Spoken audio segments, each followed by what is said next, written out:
Good morning, everybody. Welcome to Chrissy O Pursuit of Happiness.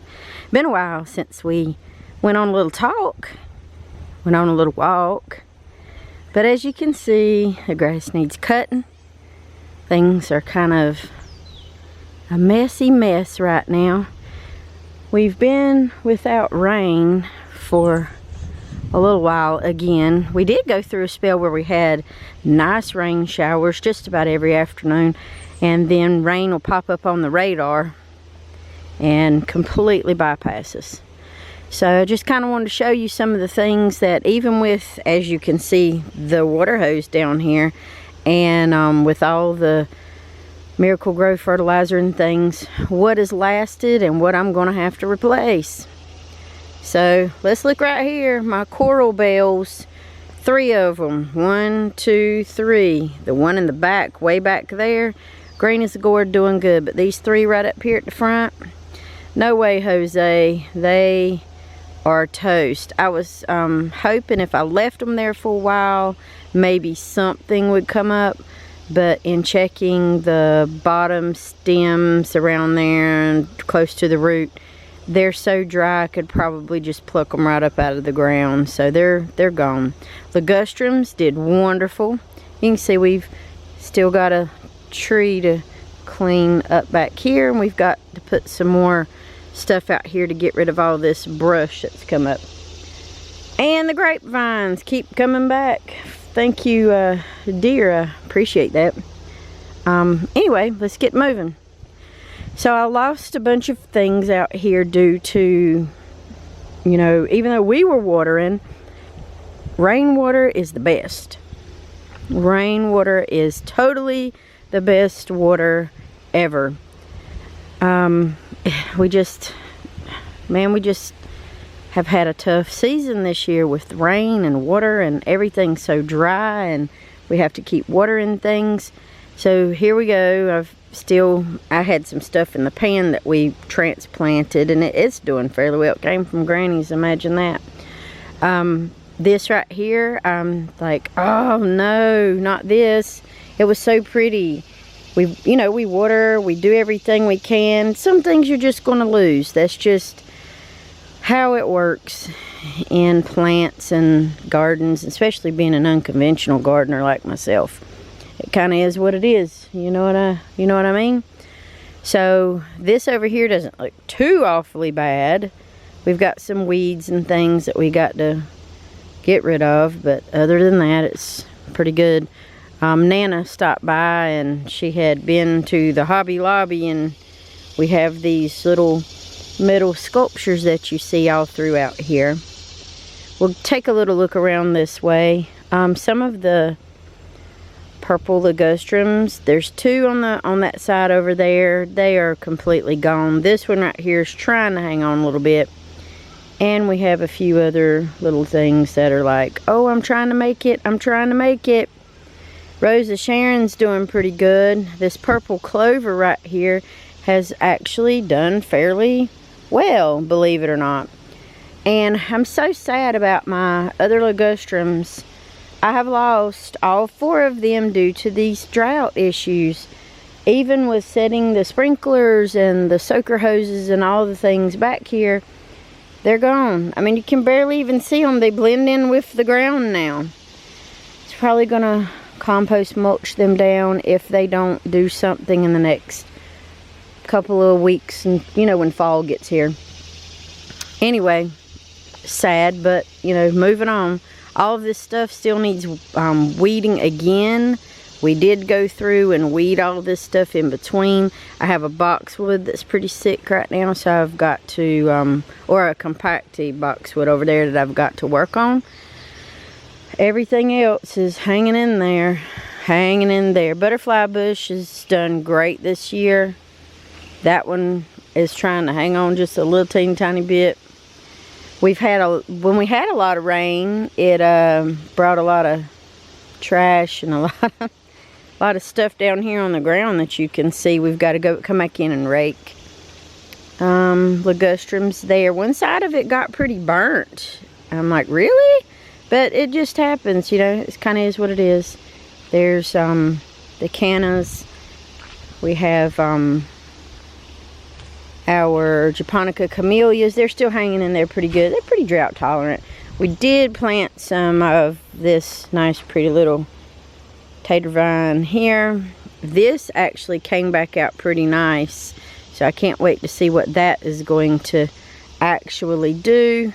These came back out. They were so dry before, even with watering them every day, they were still not doing what they could have done. This here in the middle is kind of pitiful. You can see some of the greens trying to come back out. I'm going to leave it alone, let it do its thing. Over here, if I can get out of this spider's web here. Over here we have our little utes. They're doing pretty good. Cannas are doing pretty good. We have all kinds of wildlife and stuff back here, so don't mind the noise. This right here, it actually done pretty just sad.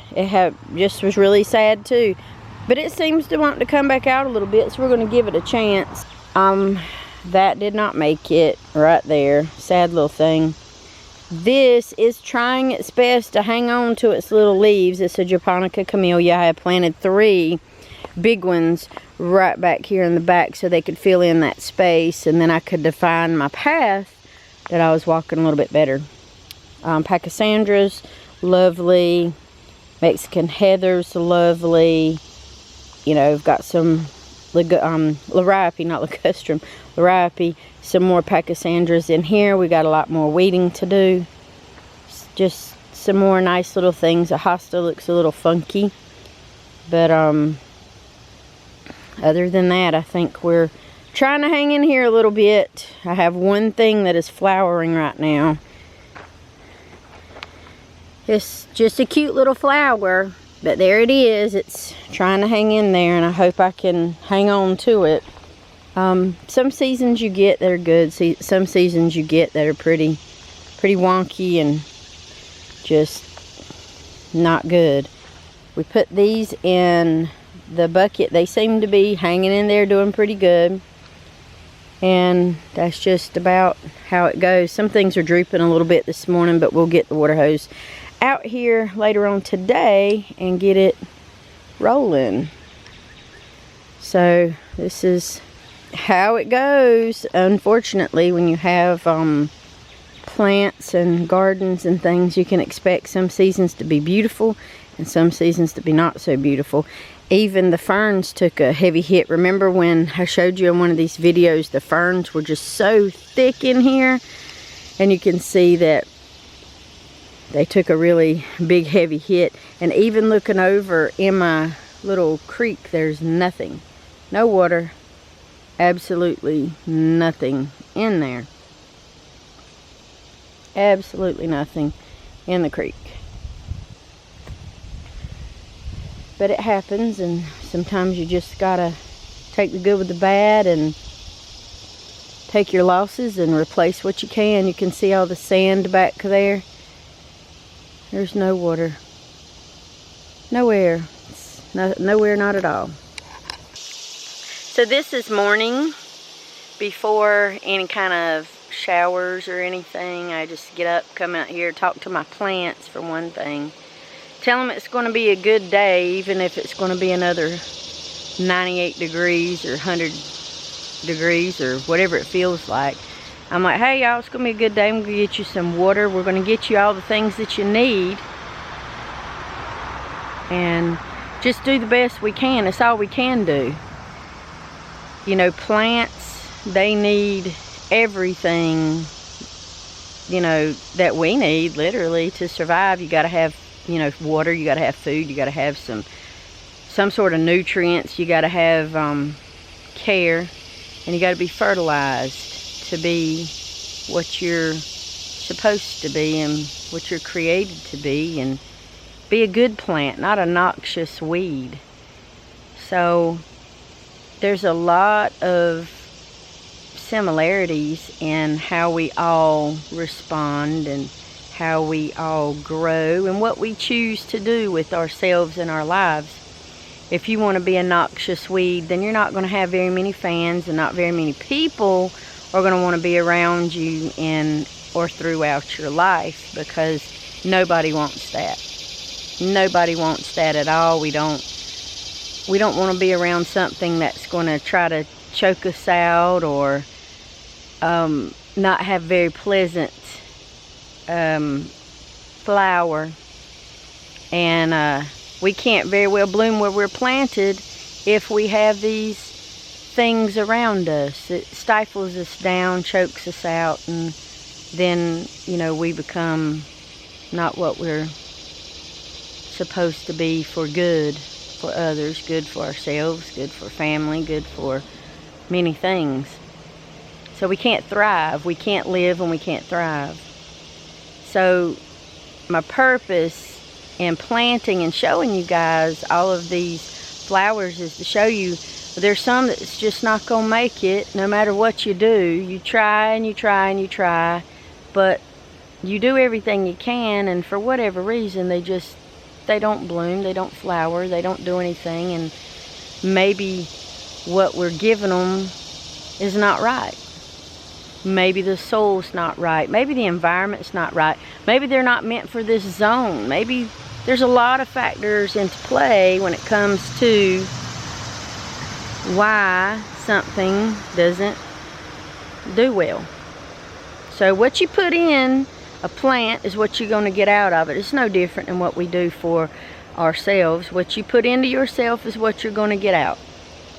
So if you're constantly putting in negative, and you're constantly putting in bad things, and you're constantly surrounding yourself with just a bunch of crap, guess what? You're going to become that, and you're going to emit that, and you're going to become a noxious weed to not only yourself but everybody else that surrounds you. It's better to be very wise and at least be cautious of what you're doing in and out of your life that's going to potentially hurt yourself or hurt others around you. And in the hustle and bustle of life, and us trying to live and be somebody and get along in the world, you're going to run across these people that you just cannot be around. You can't make it around them. That's fine. Go plant yourself somewhere else. There's a lot of these plants out here in this garden that I'm going to do that with. If they have a little bit of glimmer or shimmer of hope, I know that they need some sunlight. I know some of them might require some shade. If they're getting burnt out, I'm going to move them, put them somewhere else where they'll thrive, where they'll do a little bit better. Well, we can do the very same things to ourselves. You know, we can uproot, we can go plant ourselves somewhere else where we can thrive, where we can be better, and we can do what's needed for us. You know, cut out the noxious weeds. Don't require a whole lot of bug spray. Just requires a lot of patience, dedication, giving yourself the right type of fertilizer, the right type of sun or the shade, the right type of conditions for you to be able to thrive and live and do the best that you can for you. So it's going to be a big day in the garden today. I got a lot of stuff to work out and a lot of stuff to look at.